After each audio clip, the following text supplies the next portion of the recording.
Sheikh thank you. Tan Sri Datin Paduka Siti Sadiah Sheikh Bakir, Malaysia. This is a very dynamic lady. Datuk Dr. Muhammad Daud Bakar, Sharia Advisor, Malaysia. And our very distinguished moderator, allow me to introduce him. Because he will be introducing the rest of the speakers. Joined INSEF in March 2007 and was Deputy President of Academic from 2008 to 2017. Sat on boards of Maybank Islamic, Etika Takaful, and Pak Kuwait Takaful, Pakistan. And currently sits on the boards of University Technical Mara, Rani Media Group of Companies, and Institute of Islamic Understanding, Malaysia. Please welcome Dr. Said Othman Al-Habshi, Malaysia.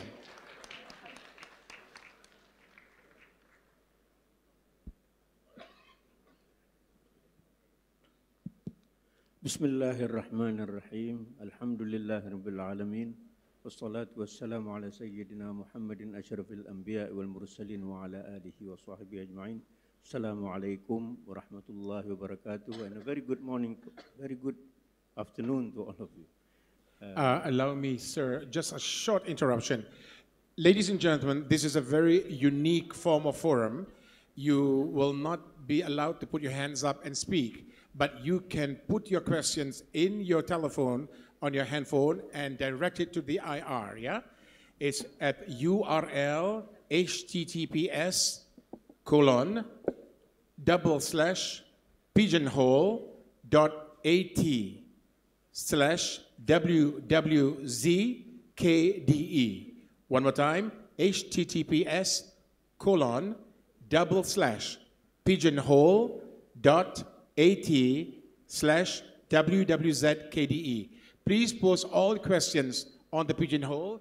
It will be posted on the screen, and you can see if your questions are asked. If you feel like putting in more, just put in more. You can ask all questions pertaining to the discussion, except if you see any of them looking good, especially the moderator, you cannot ask him if he's married or not. Okay? Thank you very much. Please join now. Again, Bismillah ar-Rahman ar-Rahim. Thank you very much, Dr. Lokman. Distinguished guests, speakers, even moderators, welcome to the first session of this particular conference. That is the first session on the panel discussion, which is collaborative economy and WAQF as the main driver. We have three distinguished speakers. On my right is Professor Murat. I'm not going to give very long briefing about them because time is very short. We have only 1 hour, and we have a number of questions to answer as well. Therefore, I will not read their biography, but I will just briefly mention who they are. Professor Murat Çizakça is from Turkey, has been a professor for many, many years, not only in Turkey, but also in other countries, including in Malaysia. And his specialization has been economic history, but he has done a lot on WAQF. And he has been able to research into WAQF institutions in Turkey itself, which is one of those countries leading in WAQF. Next is Tan Sri Sadiah, who is a very popular lady, the first lady CEO of the year in 2010, awarded by Straits Times, and that tells it all. She has been involved in Johor Corporation for many, many years, and she was the Chief Executive Officer for the Johor, Healthcare. And then now she is also the President of the Awqaf Holdings, Berhad, yeah? Replacing Almarhum Tan Sri Ali Hashim. And not last, my very good friend, Datuk Dr. Muhammad Daud Bakar, who is also a very renowned scholar, Sharia scholar, has been in the chairman of 3 regulatory bodies, Bank Negara, Securities Commission, and also LUFSA. and also in Dubai, UAE Bank, right? And used to be academic in IUM. I used to joke with him a lot, and we are still around together. So I'm very pleased to have with me all the three speakers who are all my good old friends. Old, because one of the symptoms of old age, as they say, is forgetfulness. So the first symptom of old age is forgetfulness. The second one, I forgot.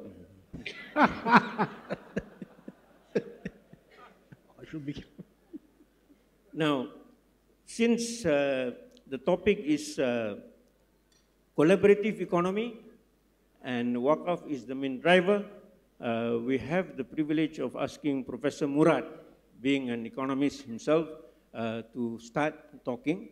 Now, I actually promised them that I will tell you a little bit about WAQF first, because rather than allowing them to introduce WAQF, because His Royal Highness has already explained, elaborated on WAQF, and gave a very beautiful hadith also. I have to add only one more hadith on WAQF. After the Battle of Khaybar, Sayyidina Umar ibn Khattab radiallahu anh told the Prophet sallallahu alaihi wasallam that I have never been given so much wealth as I have been given when I participated in the Battle of Khaybar.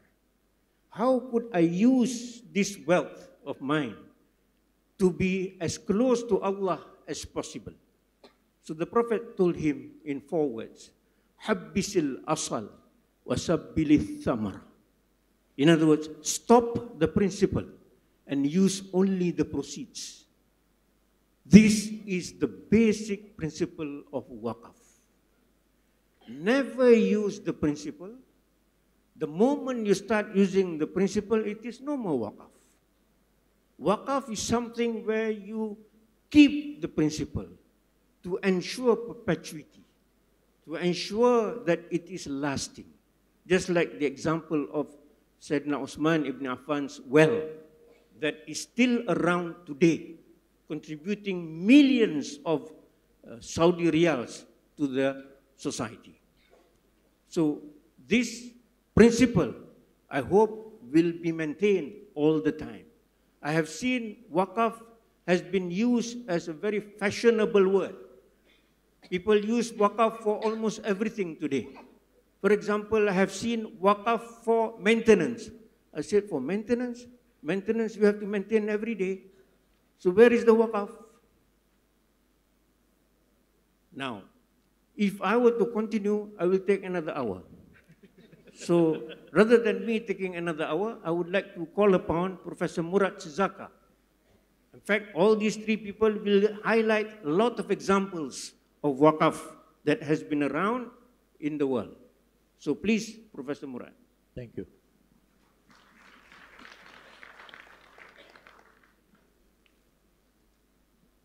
Bismillahirrahmanirrahim. Can you hear me? They have been wiring me and seems to be working. You can hear. Okay. Thank you. Well, it's a pleasure to be back in Malaysia, to be among my friends, and I thank organizers of the conference for inviting me again to this beautiful country. Well, because I'm given only 10 minutes, I've been bargaining about this, but still 10 minutes, so I better get into the topic immediately. The topic I was asked to write about is how to use WAQFs to reform higher education. So, if we are to utilize WAQFs to reform higher education, in my opinion, this has to be done in 3 steps. First, a new WAQF law needs to be promulgated. Secondly, WAQFs need to be incorporated. Third, and finally, incorporated WAQFs need to be combined with venture capital. So 3 things are necessary. A well-designed new WAQF law has already been prepared. So I don't think I need to talk about that. That is well known. IRTI, IDB, IRTI and Kuwait Public Foundation has prepared that new draft law. It's quite a good law, and I was asked to criticize it, and I made some suggestions for improvement. If those things are applied, then it's a good law. So we don't need to do any original research about it. It's already there. It just needs to be promulgated. So I will talk about incorporation and leave WAQF venture capital linkages to another conference because I don't have time. The gist of my paper is the argument that WAQFs constitute a necessary but insufficient condition for educational reform. So even if we possess the most advanced and perfectly designed WAQF system, then we would have won only half of the battle. Unless WAQFs are also incorporated, they cannot suffice for a thorough reform in education. His Highness has already mentioned Merton College of Oxford, established some 800 years ago, and that it was actually in the form of a WAQF. Yes, and it is well known that Oxford's Merton College was imitated by Peterhouse College of Cambridge, and these Oxbridge colleges were then imitated by the top Ivy League colleges in the United States. So the contribution of WAQFs to the education and therefore human capital formation of the West has simply been priceless. All of these superb Western institutions have been financed, established, and maintained for centuries thanks to the perpetual WAQFs invented by Muslims. Although we have definitive historical and archival evidence for everything I have said so far, if you repeat my argument to a Westerner, he will roll his eyes and say skeptically, okay, you claim that Oxford was originally a WAQF, but then why is it that Oxford, Cambridge, and all the Ivy League colleges are in the West, and you Muslims do not have a single university that can compete with them? Indeed, why don't we? I have visited the famous medieval Islamic Harran University at the border between Turkey and Syria and seen only ruins. Not because of the latest war, but because there has been nothing left there, except a dried pool. This was the pool scholars of Harran University had once used to map our galaxy for the first time. So why is it that only a dried pool and some ruins have survived from Harran University? Obviously something very important is missing. That something is, in my opinion, in one word, incorporation. Unless WAQFs are incorporated, you can finance and create universities, but their educational standards would eventually fall behind. Now, what does incorporation mean? And why is it so important for educational reform? Corporation is an institution based upon the concept of juristic personality, a Western invention. Merton College of Oxford was the first true synthesis of Islamic WAQF and Western corporation having juristic personality. The founder, Walter de Merton, provided the land and the buildings as well as regular and perpetual annual revenue to cover the professors' salaries and students' scholarships. This was the WAQF. But it was also incorporated. And it was imitated not only by Cambridge, but by Harvard, Yale, Princeton, University of Pennsylvania, Brown, and Dartmouth. All of these and many others were established as WAQFs. The dual character of WAQF college and incorporated university fused into one can best be understood in the case of Dartmouth College. In 1819, the state of New Hampshire wanted to change the status of Dartmouth College from that of a private WAQF institution into a state university against the wishes of the trustees. Being incorporated and having judicial personality, the college sued the state and won the court case on the ground that it was a private WAQF, a private charity. We have here a perfect collaboration between the WAQF and corporation, each supporting the other. Chief Justice Marshall described corporation in his final verdict as follows: an artificial being, invisible, intangible, existing only in law, it possesses only those properties which the charter of its creation, that's endowment deed, confers upon it. Among the most important of these characteristics are immortality, individuality, properties, and perpetual succession of many persons. So what does this mean in practice? Every time a trustee or a professor dies, he is replaced by another, and the college university continues to live on as if it has a life, a separate life of its own. It has the capacity of perpetual succession, acting by the collective vote of its members. With each faculty member having one vote, the college university is also democratic. Moreover, the incorporated WAQF, completely representing the original donors, is protected by the Constitution of the United States. The nature of the WAQF is not altered by the incorporation.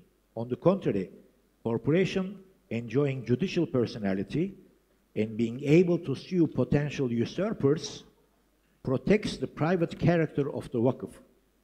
This protection is such that even the government has no power over the incorporated WAQF.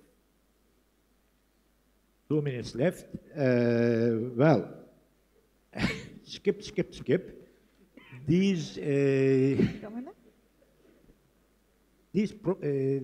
These privileges were granted already in the case of British WAQFs. They were granted already by Queen Elizabeth I in the 16th century, and this is how they survived, and they also managed their affairs.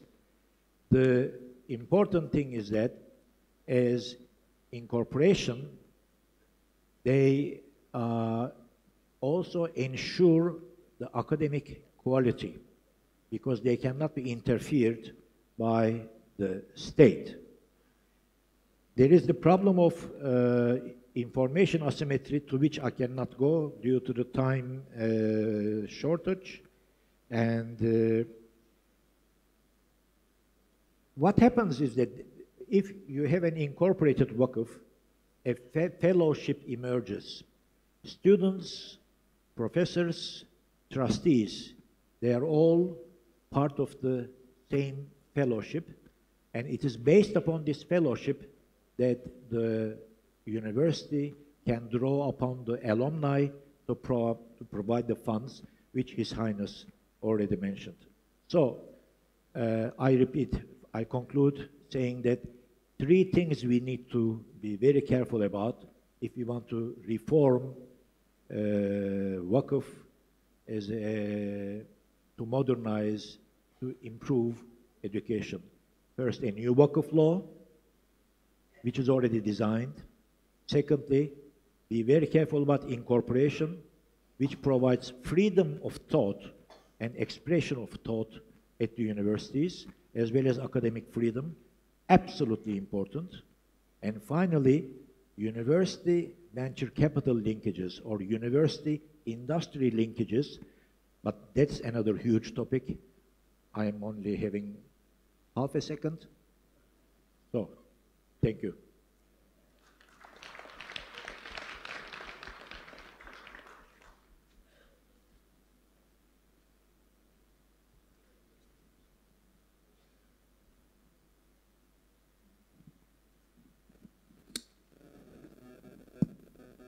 Thank you very much, Professor Murat Çizakça.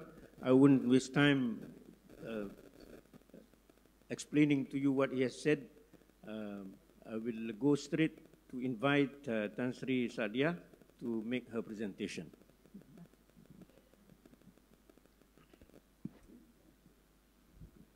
Bismillahirrahmanirrahim. Assalamualaikum warahmatullahi wabarakatuh. And a very good morning. Datuk Moderator, panelists, speakers, and respected ladies and gentlemen. Thank you for being here. And I would like to share with you with regard to this collaborative economy WAQF as a new driver.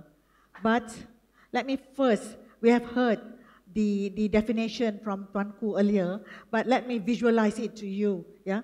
WAQF simply means Islamic endowment, a voluntary and irrevocable, Tuanku have just said, and dedication of one's wealth, or a portion of it, in the form of cash or properties for the Sharia compliance project. And it can never be donated, nor gifted, inherited, or sold.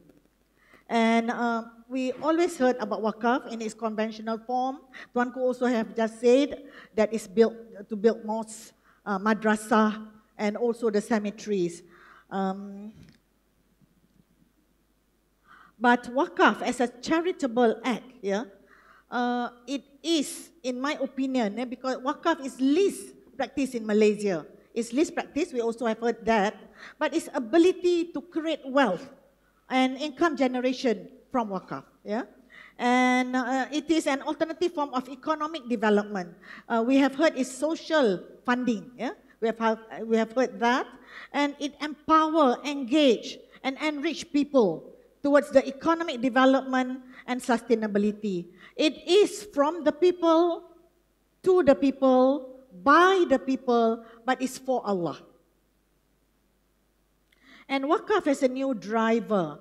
There are many models of WAQF. Yeah, we heard also about cash, WAQF, asset, but we need time. It is timely now to promote and brand WAQF as a means towards better economy and society. Yeah, through many collaboration as possible, and that's what has been done. And I will illustrate to you some models. Yeah, and Malaysia has introduced corporate WAQF. In moving forward the WAQF. So corporate WAQF is an institutional reform for sustainable giving, caring, upholding ideals and justice. Yeah? Advantages of corporate WAQF, we have heard what Professor Murat said, to incorporate, but here actually we have done. The model is already here. Harness business dynamics, bridge divide, uphold adil, as I said, and institutional reform for long-term economic empowerment of the Ummah. And two Malaysian corporate WAQF model. This is a reality we have done. The first, what was done, incorporated in 1998 by Johor Corporation, a GLC-driven WAQF under the leadership of the late Tan Sri Muhammad Ali Hashim, when he was the president and CEO. It was a pioneer WAQF corporate in the country and became the corporate WAQF landmark. Yeah? And on the date of endowment of the WAQF asset, there was 250 million. And total asset value as at December 2016, yeah? I don't have yet the 2017 accounts, is 800 million. That's what we have accelerated WAQF to that level. Yeah? And activities of the WAQF, among others, yeah, was provide clinics. Before the coming of the Clinic Malaysia too, this WAQF clinic has been in existence in many parts of Malaysia. There were about 22 clinics in the country that has treated more than 1/1,000,000 patients. And this WAQF, corporate WAQF, has even been recognized by Oxford University. Yeah? Where I quote here, business jihad and corporate WAQF has been highly effective in and have far exceeded what would have been likely achievable through using conventional development economic tools and non-policy-driven methods. And that's what it is. The second is Awqaf Holding, also founded and initiated by the late Tan Sri Muhammad Ali Hashim, the president of DPIM in 2012 after he left Jacob. And the objective is a community driven WAQF corporate institution, upholding justice and bridging economic divides. And these are the features of the structure of WAQF. We need a company to incorporate the activity. We need approval of mutawali. We need entrepreneurship. We need not only the company but the patent, yeah, that we are forming the activities as it allowed. Yeah, so there are among the features that is there for WAQF corporate.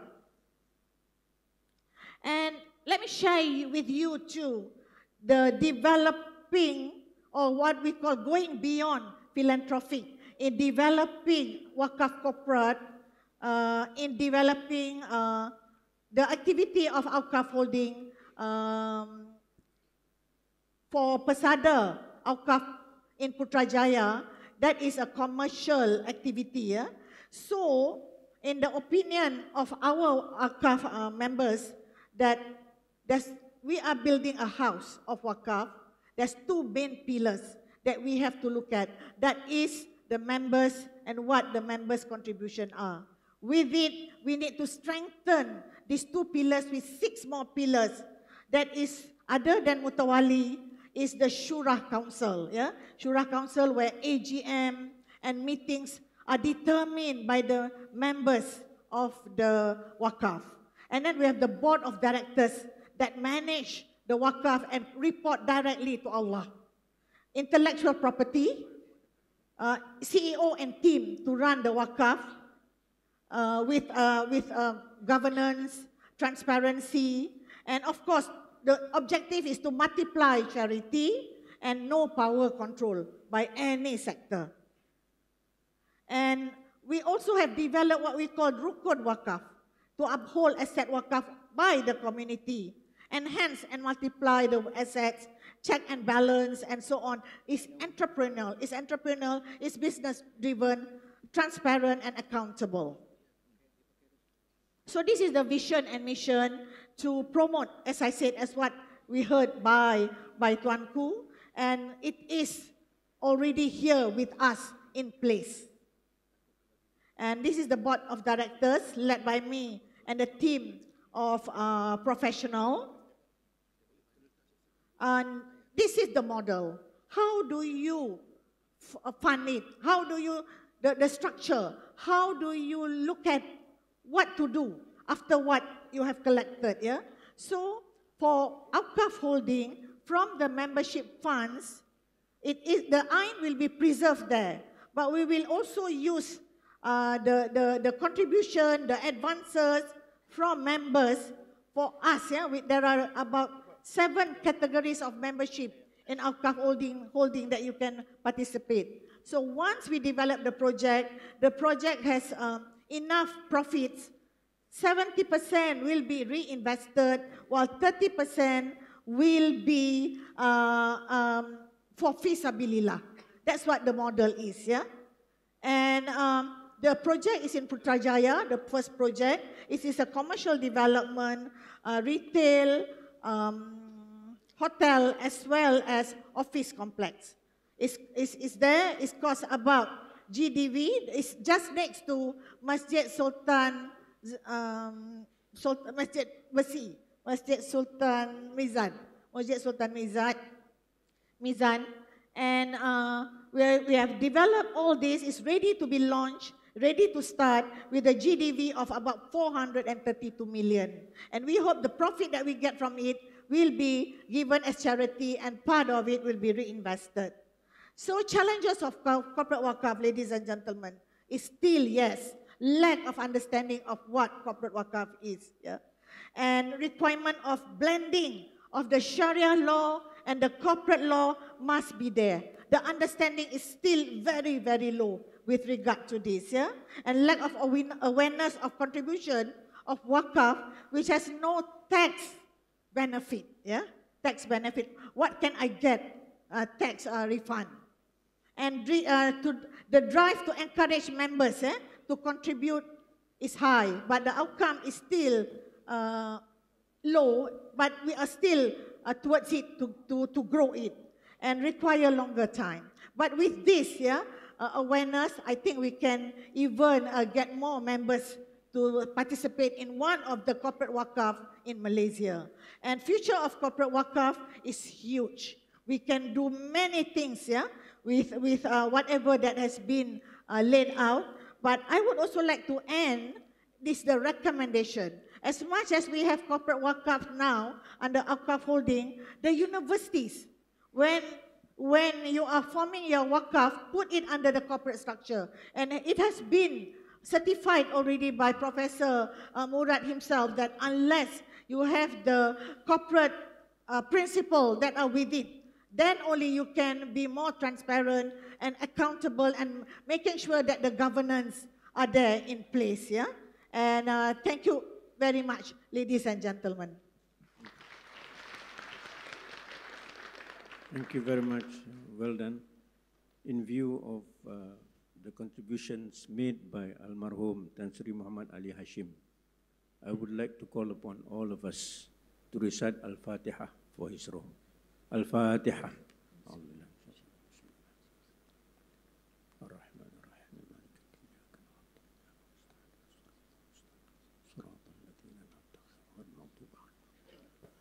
Thank you very much. Now, let me call upon Dr. Daud.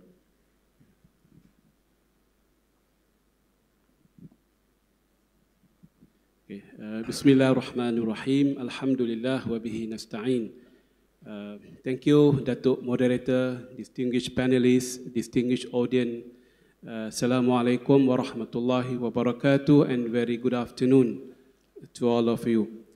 First and foremost, I would like to record my appreciation to the Minister, to the Ministry of Higher Education for having me and other colleagues to be interacting with all the distinguished great minds of the WAQF fraternity to revive this instrument, which was not a textbook item, which was part of the history of Islamic civilization.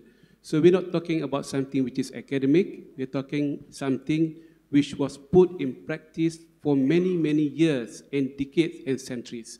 So it was not a rocket science, to be honest. So we have to relook into our history and relook into our social engineering that we have in the community. Of course, in the case of higher education, how could we make it possible, easy, quicker and smarter to revive WAQF in our own context? This is not an academic subject. This has been put in practice. That's why I'm very happy to have Professor Murat and Tan Sri Sadiah who have been involved. They have given their time and resources and the mindset to really put whatever they can, in the past how many years, the WAQF into practice. And before that, I have some opening remark. WAQF is not a religious product. It was based on the religious intention. When it becomes WAQF asset, it has to manage professionally. It has to manage financially. It has to be managed from all aspects as if you are managing a building, a hospital, a mosque, from all perspectives, the risk perspective, the environment perspective, the cash flow, the maintenance cost of it, the salaries to the workers. This is the mindset of WAQF. It's not a religious product. Our mistake perhaps in the past, we deem it as religious all the way. It started from the religious intention to get the blessing from Allah forever, but it should be transformed to a particular product to maintain and to make it sustainable. The second comment I would like to put here, WAQF is a post-production, is becoming distributive. As much as we talk about distributive element of WAQF, we cannot forget what Tan Sri mentioned just now, we have to think of productive economy as well. We have to have wealthy people in the society. If you look at our household income to GDP for the whole Malaysian, respective of the religion and the race, 2016, the household income to GDP for Malaysian is about 10,000 plus US dollar per year for the whole family across races and religion. I have the thinking and the belief that if you dissect that into Muslim community or Muslim families, I don't think we can reach even $3,000 per year per family. So this is the reality we have to talk about. We have to go together, distributive economy as well as productive economy. And this is mentioned in the Quran without us realizing that from 1,400 years ago. يَسْأَلُونَكَ مَاذَا يُنْفِقُونَ قُلِ الْعَفْوَ. The companion was asking the Prophet, what do we give to charity? Infaq. And the Prophet, of course, through Allah subhanahu wa ta'ala, answered them back, قُلِ الْعَفْوَ. Donate, give out what is surplus. So we need to have the surplus society. We need to have society which have the surplus to donate and to give back to the society. So as much as we are talking about distribution or distributive economy, we cannot even for one moment forget about creating the new entrepreneurs, SME, people who can give back zakat and WAQF to the society. I've seen many conferences on WAQF. We talk more of distributive, forgetting the source of funding. The source of funding is very important, sometimes more important than the distribution. To distribute is easy, but to create the fund, to create new source of funding is much more difficult. And for that, I wanted to open my remark from these two perspectives. I think we are very fortunate. His Royal Highness Tuanku has covered almost all the points, from the technology, from the future, from the challenges, from the governance. And I was impressed when Tuanku, His Royal Highness, mentioned about trust. In fact, we have to revive from the word trust. We have to fight against trust deficit. We might have deficit in property. We are not rich, we are poor, but we cannot afford to have trust deficit in our society. Trust deficit is something that we have to put in, and perhaps the technology of blockchain can remove that, can put the GPS, can attract the attention of the donors. And nowadays, you cannot simply underestimate peer-to-peer kind of revolution. People like to have peer-to-peer. I like that project, I like that university, I like that kind of campus or library. I want to donate direct to that campus. Open up, become an open ledger kind of distributive channel to allow peer-to-peer, activities in the society. It's happening in the finance. We have crowdfunding. It's happening in the blockchain and the cryptocurrencies. People tend to have their own preference in doing things.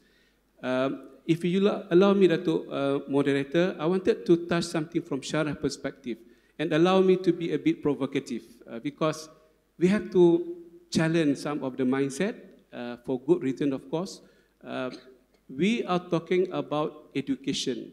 Education is not about physical brick and mortar. Of course, we have building, we have what, but the most important element of education is the services of teaching and learning. The lecturers are paid for them to teach and to conduct research, and the student need to have proper accommodation, proper sustenance, and proper financial ability to pay the fees. So how could we structure something which strike this important element of teaching and learning? And I have been doing my own research, yet to be complete, but I'm quite confident to share with you that the time has come for us to move away from the tangibility mindset. We WAQF on the property, we WAQF on the ambulances, we WAQF on the equipment, which are well and fine, but the one who provides services, the doctors, the nurses, when they go to the the war zone, they need some money to sustain their salaries, their expenses, and the teachers, they need to be covered by WAQF for them to teach. So how do we WAQFify the services? Waqf al-manafi' in Arabic term. So this is something I wanted to take the challenge Datuk Moderator just now. How do we redefine sustainability and perpetuity? Can we somehow put the structure, the credit hours of the student in the former university, about 120 to 130 credit hours, and the lecture scheme of teaching, let's say 12 hours a week, and you can multiply into month and semester.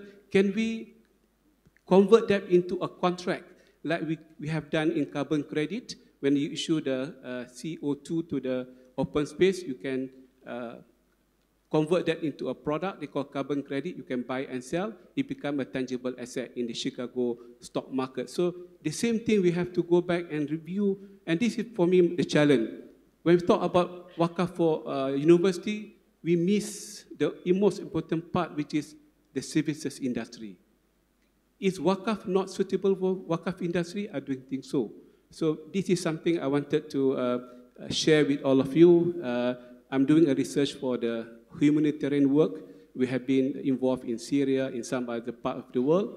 We need to put the money WAQF to sponsor the doctors and the midwife to help people deliver their baby away from the hospital. We need the WAQF to sponsor the ambulances, equipment, as well as the doctors and the nurses. I have not seen any time notice. Okay. Huh? Done? Done. I have not seen that. I have to stop at that. Thank you very much. If I were to take a much longer time, please forgive me for that. Thank you. Assalamu alaikum wa rahmatullahi ta'ala wa barakatuh. Thank you. Assalamu alaikum wa rahmatullahi wa barakatuh. Thank you very much, Dr. Daud Bakar. You know why I did not make any comments or summarize the speeches by the three panelists? Firstly, because I'm a very poor moderator. I don't have money. Number two, I think when I see the faces in front of me, they are all very bright faces, and therefore they have understood everything. There is no point in me summarizing and wasting your time. That was the reason. Okay, so now I have a number of questions here that I like to choose. I was told to choose the question that is most popular, in other words, voted most, right? Now, I have the first question that is voted most by Noor Ismail, if I'm not mistaken the name. How successful has it been for WAQF to drive the collaborative economy? What would be the hindrances? 7 votes. So I leave it open to any one of you to answer. 2 minutes.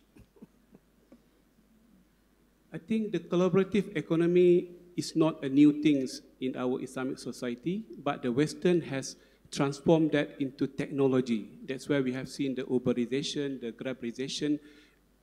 In 1 day, it can convert everyone to become taxi drivers.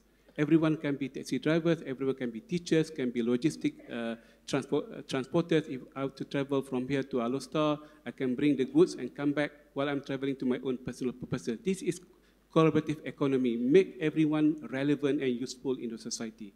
If I were to travel, I come back without any luggage, it's a spoil of economy, so you don't contribute to economy. So in terms of WAQF, we have not seen that feature, so we have to think differently, how to make everyone relevant in the society. The teachers, the students, the donors, the contractors, developers, how can we connect them? Perhaps in the automotive and manufacturing, we have seen the data, big data analytics. We can spot the gaps. We can use it for our advantage. And people are doing that after the construction of the big projects. The leftover equipment can be given to WAQF, can be given to the school, can be given to whatever.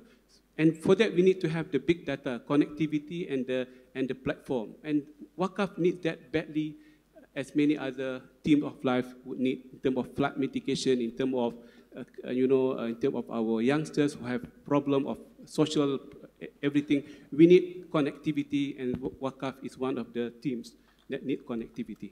If I may add, Datuk Moderator, in WAQF Holding is the stakeholders of WAQF Holding, the contributors, the other than the board and the members, is the advisor, is the what you call the contractors that are undertaking the activities, the development.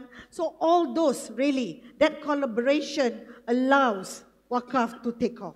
Yeah? Until today, we are able to generate, as I said, good fund in order for us to do as much as we want before the end of the year. Okay. The question is actually a historical question. Or being a historian, I immediately look at it from that perspective. Sorry about that. But how successful has it been? For that, we have information from the Ottoman state. First of all, I can mention three things: health, education, and elimination of poverty.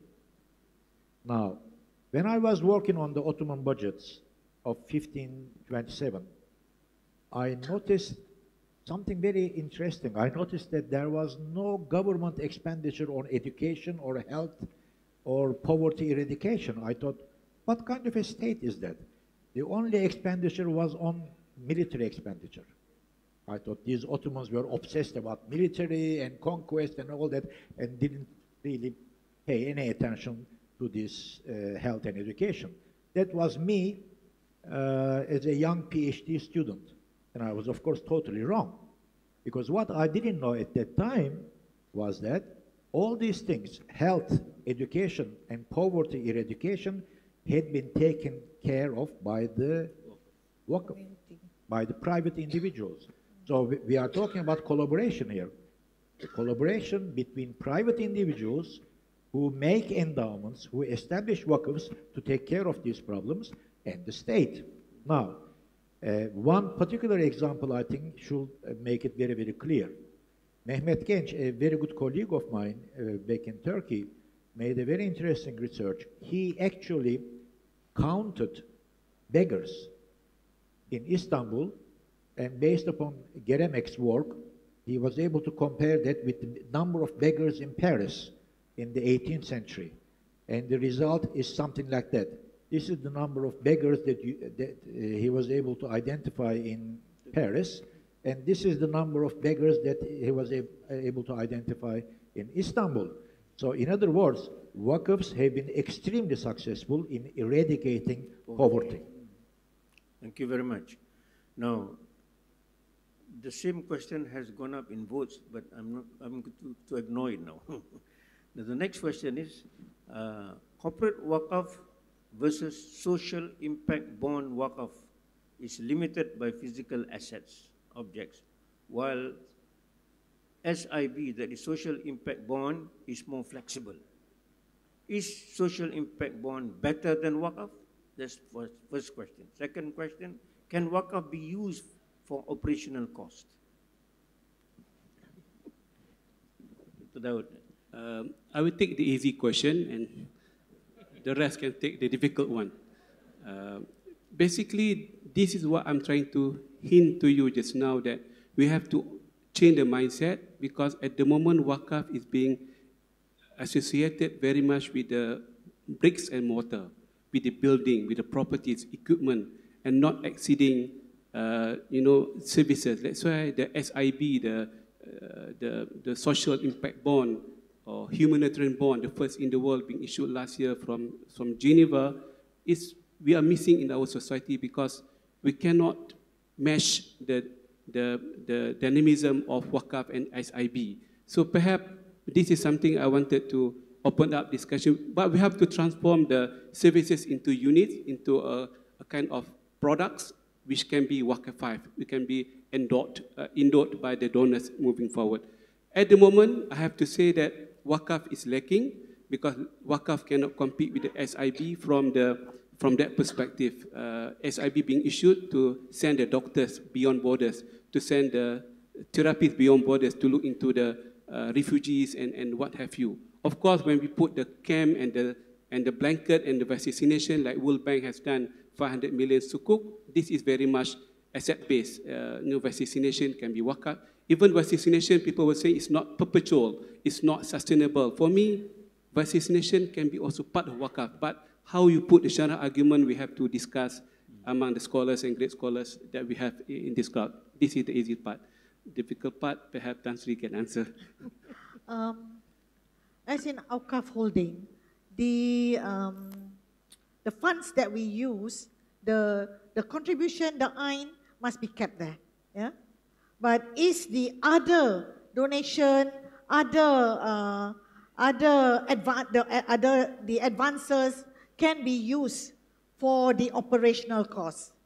And for pre-operational, as in the development of many WAQF in Malaysia, if they want to go the corporate wakaf way, is you can still use it in the initial stage as long as once you have the profit, the ain must be kept in place. Yeah?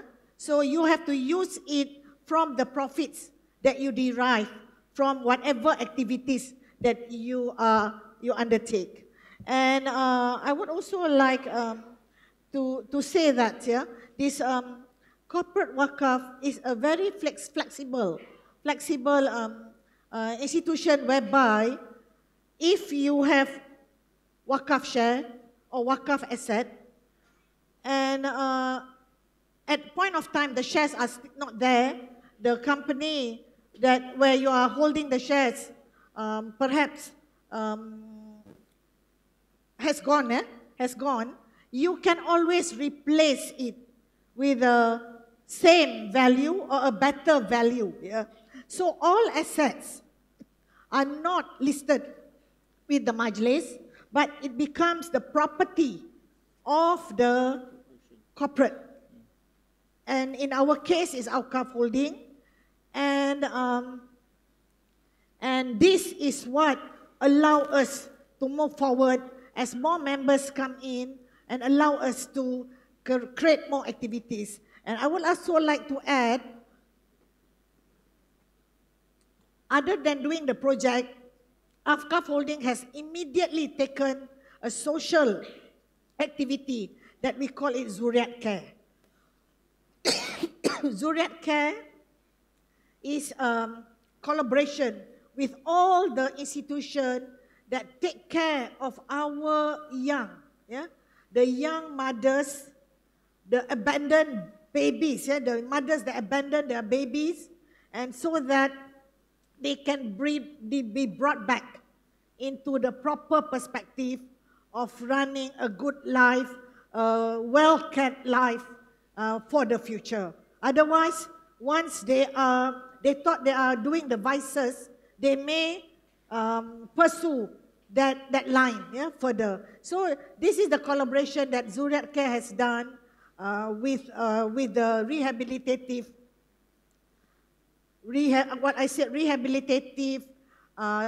houses for these young mothers who unfortunately, maybe undertook a wrong path, but then what's wrong with the baby? The baby is not at fault.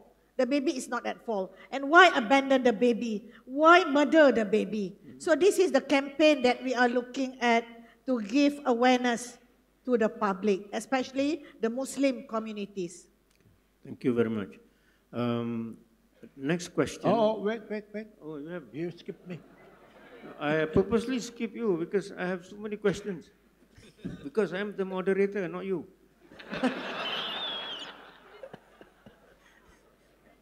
If wakafs are perpetual and have perpetual succession, what if governments change laws to nationalize? How can wakafs be protected perpetually?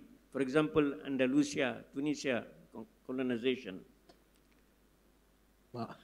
No, I call you. Now, he doesn't give me time to think. Okay. Whereas, while I was listening to my colleagues here, I have had very good time to think about the answer for the earlier question, and now he is putting me in a difficult position. But that's because I have known him since 1970s. That's the problem. But, okay, now I won't listen to you. I'll answer the first one. Okay. Right? I don't like bonds. We were talking about social impact bonds. I don't like bonds because bond means you have to pay it back, okay? Whereas a WAQF means if you establish WAQFs with bonds, then sometime you have to destroy the WAQF and pay back. That's why establishing a WAQF with sukuk is a bad idea, in my opinion. They are trying to do it in New Zealand, I know, and I've been having arguments with them. If you want to establish WAQF with bonds, that's wrong. If you want to establish WAQFs with crowdfunding, then the instrument that you should use should be SHAM, about which I have given many conferences in Malaysia. So please, no sukuk to establish WAQFs. use Esham instead, because Esham, when you borrow money with Esham, but you pay it back at your discretion, there is a huge difference. So please let us be informed about Esham. So that is the quick answer to the earlier question. And now this one, let me see. The workers are if workers are prepared and perpetual, yes. What if governments change laws to nationalize? Oh, you see, this is the example I gave at Dartmouth College in the United States. The state of New Hampshire wanted to nationalize Dartmouth College. Exactly, this is what happened.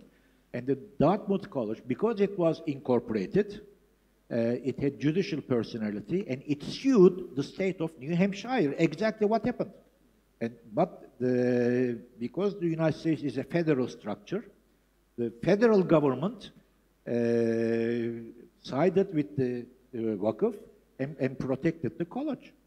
So because Malaysia is also a federal structure, it has an advantage. So federal structures have advantages versus unitary states like we have back in Turkey. So this I will say the answer. I think as far as I heard, I don't know how far this is true, but I think it is true. According to what happens in Israel, the Constitution of Israel recognizes WAQF. So much so that WAQF around Masjid al-Aqsa is not destroyed. It's not taken over because of the recognition of WAQF by Israeli Constitution. That is what happened. So I think as the example given by Professor Murat, what you should do is if they were to nationalize or anything like that, then go after the government. That's what you should do. All of you keep quiet. I think you should give a good applause to Professor Murat. Thank you. Okay, next question. With the rise of new WAQF instruments such as corporate WAQF in particular, how is the engagement, openness or readiness of Majlis Agama Islam Negeri, an entity established to enhance corporate WAQF? I think the best person is Tan Sri. Yeah. In Malaysia, religion is under the state authority. So for the moment, most of the all WAQF are managed by the religious council. Yeah. Some religious council are more open than others, yeah, because in the case of Johor, the Johor Religious Council approved for WAQF An-Nur to be the mutawali, because mutawali means you are allowed to collect contribution. Without mutawali, you cannot be the manager, be managing the fund, be collecting and managing. And in the case of Awqaf Holding, we have obtained the mutawali from Negeri Sembilan, yeah, to allow us to do and to be what we are today, yeah. So, but there are still some religious council very cautious about it. I think we need to go and have more discussion with them. In fact, I just came back to pay an audience to this Sultan Kedah, who is the highest state authority of Kedah State, to allow University Utara Malaysia to be the mutawali, to form the WAQF for the university, for the students, for the lecturers, as well as for the people of Kedah and other parts of Malaysia ultimately. Yeah? Tuanku was very interested. Tuanku wants to know more. How can corporate WAQF move WAQF into the future, and how with transparency, with accountability and the governance, as what Tuanku Sultan Perak said earlier, I think we can convince them. For the moment, WAQF collection by all state authorities are there. But we don't know much about the distribution. Do we know? Do we get annual reports? Do we get anything compared to this, what we are doing now and compared to, for example, the Amanah Saham, Amanah Saham, where all reports are out to the shareholders and to the members annually. So this is what we are trying to bring, to have all the way how commercial activities is being undertaken, but allowing the sources of fund to come from members of the public, and together the combination or the fusion or the hybrid of Sharia law and the corporate law allow WAQF into a new structure, with its new structure, allow it to grow. Thank you. I have probably one more question to ask because of time, unless they show me the time. Zero there. Yeah, zero. Now, this question is on cryptocurrency as an instrument of WAQF. Is it Sharia compliant? Question to Datuk Daud.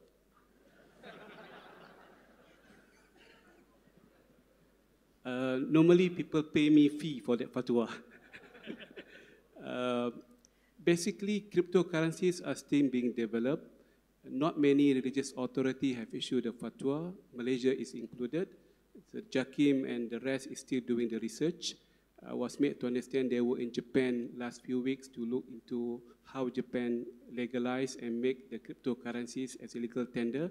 So things are moving on everywhere in the world. Of course, Turkey and Egypt and some other authorities have issued the fatwa prohibiting cryptocurrencies, but not from Sharia perspective, more of the policy perspective, from the risk, from the volatility, from what have you. I have not seen any Sharia argument to prohibit cryptocurrencies. Of course, you ask me, I'm very much biased toward cryptocurrency. I've been doing a lot of research. In fact, as I can share with you now, there are many Muslims who have been investing in Bitcoin and other cryptocurrency like Litecoin and Ether or Ethereum and whatnot, and they become multi-millionaire nowadays. They wanted to give back to the society, WAQF and Zakat. So we have to think, how can we accept the donation in terms of Bitcoin and Ether plus for WAQF and Zakat. So this is something growing, and we cannot run away from technology. Technology will come to us one day, so we have to be prepared. So for me, if you ask me, I have viewed cryptocurrencies not as currency. They are a method of settlement, not amounting to currencies. Because to be a currency, you have to have three vertical: medium of exchange, unit of measurement, and store of value. Cryptocurrencies have only one feature, which is method of settlement. So you can settle anything through barter trading, through money, as well as through some other form, like you convert your mileage, the airline mileage to buy the ticket, a credit card point to buy whatever. So it's a new way of settlement. So for me, cryptocurrencies are method of settlement, not amounting to currencies. And for that, the WAQF authority can accept any WAQF by anyone in the world wanted to put worth of million and billion of cryptocurrencies if you believe that cryptocurrencies are compliant in Sharia for you. But up to your Sharia board to decide. This is my own personal view. Don't take my view for your own consumption. I have given my view. I have to stand by my view. I have my own research. I have endorsed a few Bitcoin in the world. But I will respect your own respective Sharia view at the end of the day. Thank you very much. Thank you very much. Now, since there are some very simple questions, or not simple questions, but there are questions with simple answers, so I will touch them. Number one, can we receive WAQF from non-Muslim? I answer it now. Yes. Next question. Can research foundations be established and supported by WAQF, which is an endowment fund where interest generated can be used to sponsor grants and build research infrastructure and equipment? Just change the word interest to profit. Inshallah, everything is okay. I look at Dr. Daud, he smiles, so I think I'm right. I think he meant interest in this point of view. yeah. He meant interest. Can we accept interest as WAQF? The answer is with you. May I say a word here too? Oh, yeah. Volkswagen Stiftung, one of the very important WAQFs in Germany, functioning in Germany, is specifically established to support research. So the answer to that question is definitely yes. Okay. Now, That one can, of course, interest. generated, of course, interest cannot. That's why I said you got to change to profit. I think that's about all. There's one question which has very high votes. I don't think I can run away from it. In Indonesia, WAQF program is not popular. How to make regulations to make us and also government realize that WAQF is very important for our ummah and how best to make WAQF popular? Maybe one or two sentences. Yeah, I would say not only in Indonesia but in Malaysia also. This question can be applied also to Malaysia. In my opinion, the most important impediment, particularly in Malaysia, is the law, which takes whenever an altruistic person establishes a WAQF, the property is immediately taken over by the Majlis Agama Islam. So this, I think, is a major impediment, because imagine a wealthy person who has been very successful, accumulated wealth, and he knows his business, and he establishes a WAQF with the best of intentions, and only to be told that he is not capable of running his WAQF. I think it is almost, it's rather arrogant. So I propose for both Malaysia and maybe for Indonesia too, although I'm better informed about Malaysia, I would propose the system that we have in Turkey. We have in Turkey two types of WAQFs, Mazbut and Mulhak WAQFs. Mazbut WAQFs are those and of which founders and the trustees appointed by the founders have passed away. So historical WAQFs. They are governed by the General Directorate of HEF. The Malaysian version will be the Majlis Agama. And then you have new WAQFs, the so-called Mulhak WAQFs.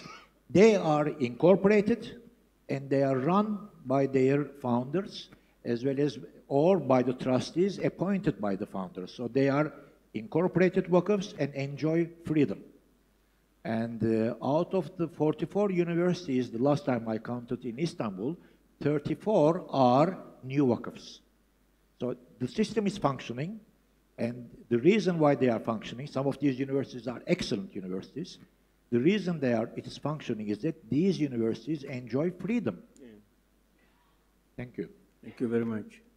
Okay, I think I'm touched by these questions, so I just ask you, Professor Daud Bakar, there's a question for you. Can you please explain more about WAQF for service industry? I cannot see the perpetuality and sustainability can be maintained in this case. Zero time, but since you asked me, I was waiting for this question to come from the floor. At last it came, which is good.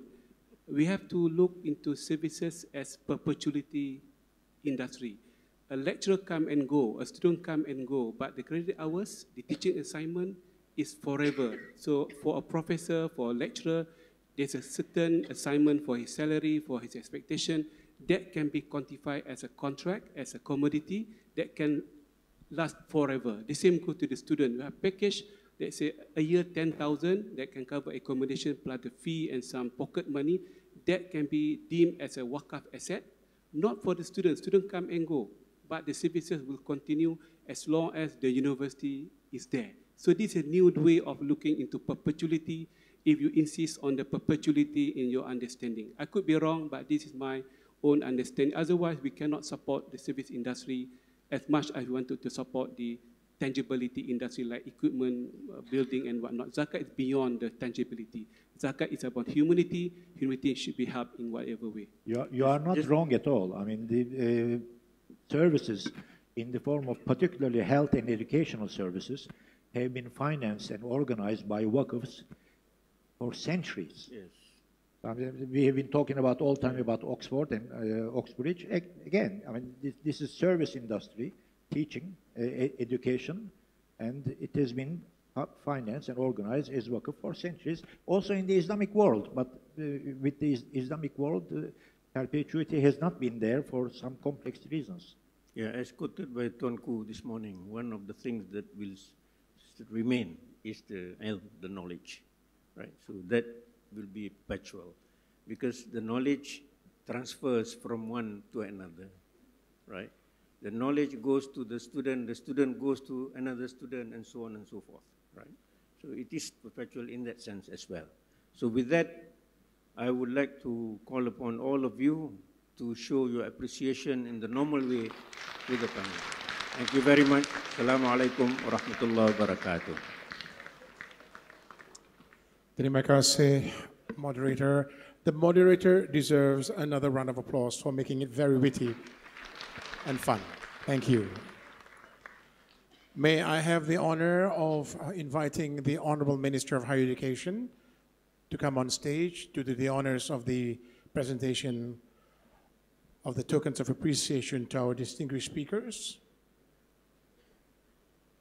Let's give the Minister of Higher Education a round of applause, ladies and gentlemen. He worked so hard to make this event work. Attended rehearsals last night till late at night with all of us. First, from Turkey, Professor Dr. Murat Çizakça. Teşekkür ederim. Dankeschön. Vielen Dank.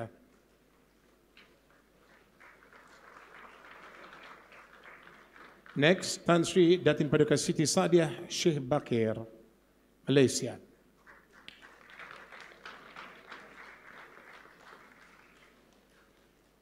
Next, Dr. Muhammad Daud Bakar, Sharia Advisor, Malaysia.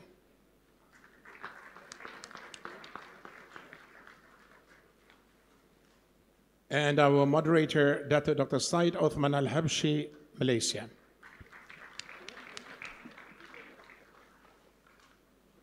Can we have the Honorable Minister right in the middle, flanked by all the speakers and moderator on his both right and left sides? Two on each side, please.